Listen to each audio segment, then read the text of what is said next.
स्वतंत्र पत्रकारिता पर अब खतरा मंडराने की बात एक अरसे से की जा रही है। अब एक बार फिर पत्रकार संगठनों ने इस पर चिंता व्यक्त की है कि कहीं अभिव्यक्ति की स्वतंत्रता को बचाकर रखने वाले संस्थानों का भगवाकरण ना हो जाए।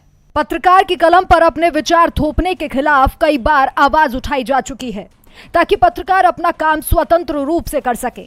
ऐसा ही एक और मामला सामने आया है जिसके लिए एक बार फिर से पत्रकारों ने अपनी आवाज बुलंद की है। इस बार आकाशवाणी और दूरदर्शन के भगवाकरण को रोकने के लिए आवाज उठाई जा रही है।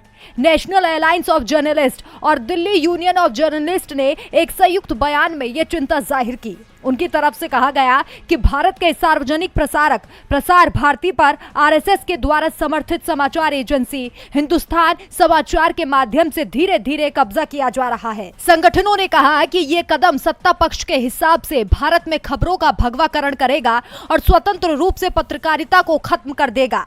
आपको बता दें कि हिंदुस्तान समाचार की शुरुआत 1948 में आरएसएस की विचारधारा के पक्ष में सहमति बनाने के लिए हुई थी, जो वर्तमान सत्तारूढ़ व्यवस्था में हावी है। बयान के अनुसार दूरदर्शन और आकाशवाणी के पास राष्ट्रीय और राज्यों की राजधानियों में खुद के संवाददाता है, जिन्हें भारत और विदेशों से पीटीआई और यूएनआई द्वारा बड़े पैमाने पर समाचार कवरेज द्वारा सहायता प्रदान की जाती है। हालांकि जब से वर्तमान सरकार सत्ता में आई है, इन समाचार एजेंसियों के काम को निर्धारित करने के प्रयासों के साथ स्थितियों में व्यापक बदलाव आया है।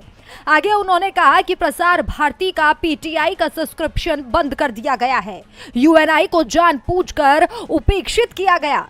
यहाँ कई पत्रकारों ने अपनी नौकरी गंवा दी है, जबकि कुछ बहुत ही कम पैसों में काम कर रहे हैं। उन्होंने कहा कि इससे भारतीय समाज और राजनीति का भगवाकरण, सांप्रदायिकता और ध्रुवीकरण हो रहा है। ये सत्तारूढ़ दल के विरोधी राजनीतिक दलों के लिए एक गंभीर खतरा है। देखना होगा कि सरकार पत्रकारों की इस चिंता का कोई समाधान निकालती है या फिर नहीं।